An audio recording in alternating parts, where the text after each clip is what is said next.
धनबाद मंडल संसदीय समिति की बैठक में क्षेत्रीय रेल विकास को लेकर कई अहम मांगे उठी। सांसदों ने नई ट्रेनों के परिचालन, ठहराव, विस्तार और यात्री सुविधाओं पर जोर दिया। सबसे प्रमुख मांग धनबाद को रेलवे जोन का दर्जा देने की रही। धनबाद डीआरएम कार्यालय में आयोजित बैठक की अध्यक्षता पलामू सांसद बीडी राम ने की। बैठक में धनबाद सांसद ढुल्लो महतो ने कहा कि देश की सबसे अधिक राजस्व और कोयला लदान देने वाले रेल मंडलों में शामिल धनबाद को रेलवे जोन बनाया जाना चाहिए। उन्होंने जम्मू ट्रेन को कटरा तक विस्तार, गंगा दामोदर एक्सप्रेस को बक्सर तक चलाने, धनबाद बक्सर नई ट्रेन शुरू करने और स्पेशल ट्रेनों को नियमित करने की मांग रखी। हमारे धनबाद मंडल में संसदीय बोर्ड की आज बैठक की अध्यक्षता हमारे चतरा के पलामू के लोकप्रिय सांसद श्री विष्णु दयाल राम जी के अध्यक्षता में हुआ है।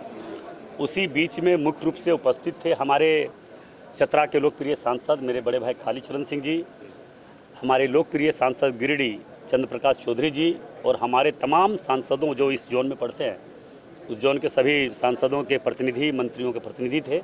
सारे उन्हीं लोगों के बीच में सारे बात हुआ है।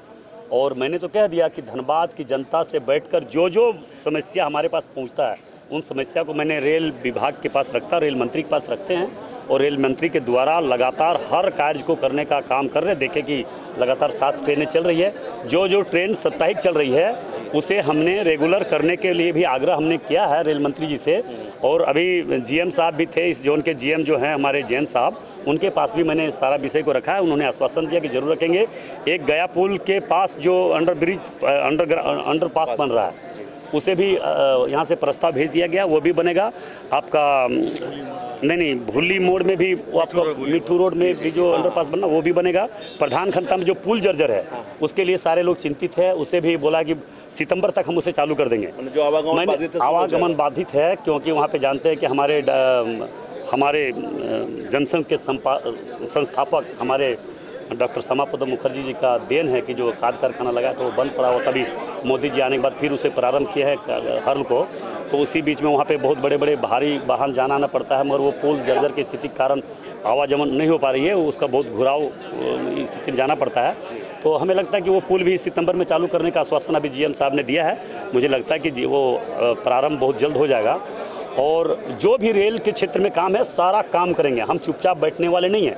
बैठक में पलामू सांसद बीडी राम, चतरा सांसद कालीचरण सिंह और गिरिडीह सांसद सीपी चौधरी ने भी अपने अपने क्षेत्रों की रेल परियोजनाओं, ट्रेनों के ठहराव, विस्तार और यात्री सुविधाओं से जुड़े मुद्दे उठाए। रेलवे अधिकारियों ने सभी मांगों पर कार्रवाई का भरोसा दिया। चूँकि ये गिरिडीह क्षेत्र और हमारा यह बाघमारा क्षेत्र जो पड़ता है, कई स्टेशन हमारे पड़ते हैं लोकसभा क्षेत्र में। तो अमृत भारत योजना के तहत जो हमारा स्टेशन का जो सुंदरीकरण हो रहा है उसमें गुणवत्ता पर भी कई प्रश्न उठे हैं। मैंने निर्देशित किया है कि भाई क्वालिटी पर कोई कंप्रोमाइज़ नहीं हो और अच्छा ढंग से बने। देखिए, वो बात नहीं है कि स्टेशन पर वेंडर है तो उसमें पेंट्री कार्ड नहीं लगना चाहिए। अरे वेंडर सबको सप्लाई कर पाएगा ये तो ज़रूरी नहीं है ना।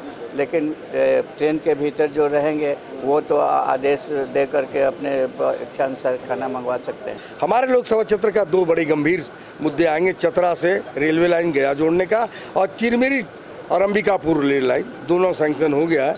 मुझे लगता है निकट भविष्य में भारत सरकार की कार्य योजना इस पर लागू हो जाएगा। बैठक में क्षेत्रीय रेल विकास से जुड़े कई महत्वपूर्ण प्रस्ताव सामने आए। अब लोगों की नजरें रेलवे बोर्ड और रेल मंत्रालय पर हैं कि इन मांगों पर कब और कितना अमल होता है। सहयोगी दीपक के साथ संजना सिंह, कोयलांचल लाइव डेस्क।